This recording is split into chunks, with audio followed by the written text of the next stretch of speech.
जब चंद्रमा पूर्ण होता है तो उसका प्रकाश केवल बाहर नहीं, भीतर भी उजाला करता है। और जब कोई आत्मा पूर्ण होती है तो वह गुरु बन जाती है। गुरु पूर्णिमा केवल एक तिथि नहीं, ये उस क्षण की स्मृति है जब ज्ञान पहली बार धरा पर उतरा। भगवान शिव को आदि गुरु माना जाता है। कल्पना कीजिए, सृष्टि नई नई थी, न आकाश में शब्द थे, न हृदय में शांति। तब एक योगी हिमालय की चोटी पर समाधि से उठते हैं। उनकी आंखें ब्रह्मांड की गहराई जैसी शांत और उनके आसपास सप्तर्षि नतमस्तक। वो थे भगवान शिव, आदि गुरु, जिन्होंने पहली बार योग और आत्मज्ञान का बीज बोया। आज जिनके नाम हम गुरु पूर्णिमा मनाते हैं, वह गुरु वेदव्यास, शास्त्रों के सर्जक थे और पुराणों के लेखक भी। ब्रह्मांड की उत्पत्ति के बाद जब युग बीते, जीव सृष्टि और मानवता आगे बढ़ी, फिर भी अंधकार शेष था।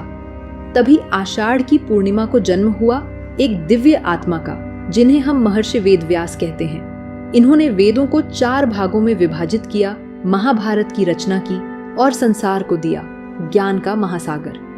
उनके शिष्य जैमिनी, सूतजी, वैशंपायन उन्हें वंदन करते हैं और यहीं से जन्म लेती है गुरु पूर्णिमा। फिर प्रकट हुए भगवान दत्तात्रेय, जिन्होंने पहाड़ों, नदियों, पक्षियों, यहाँ तक कि वेश्या और बालक तक से ज्ञान लिया।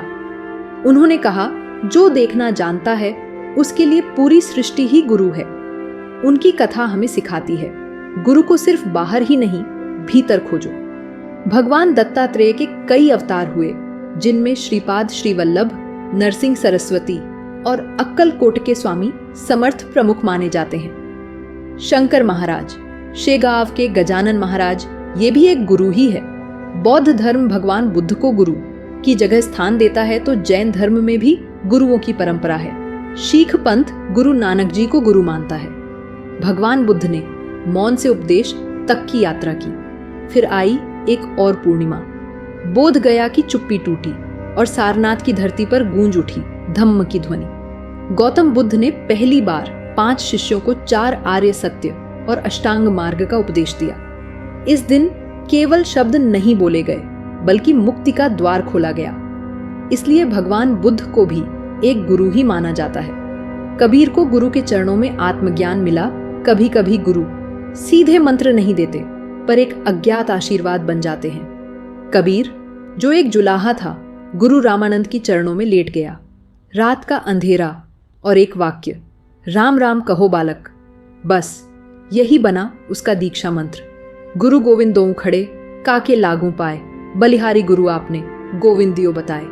गुरु कोई एक नहीं होता, वो कभी शिव होते हैं, कभी वेदव्यास, कभी बुद्ध, कभी एक साधारण व्यक्ति, या कभी अनुभवों की चुप्पी। गुरु वो दीप है जो स्वयं जलकर हमें दिशा देता है। इस गुरु पूर्णिमा पर केवल किसी को प्रणाम मत कीजिए, बल्कि उस ज्ञान को प्रणाम कीजिए जो आपको अंधकार से प्रकाश की ओर ले जाए। क्योंकि जब एक दीपक दूसरे दीपक को प्रज्वलित करता है तो केवल प्रकाश फैलता है, अहंकार नहीं। वही है गुरु का सच्चा स्वरूप। यह वीडियो विभिन्न पौराणिक, ऐतिहासिक एवं संत परंपराओं पर आधारित है। उद्देश्य केवल श्रद्धा, प्रेरणा व ज्ञान का संप्रेषण है। किसी धर्म या विचारधारा को छोटा या बड़ा दिखाने का नहीं।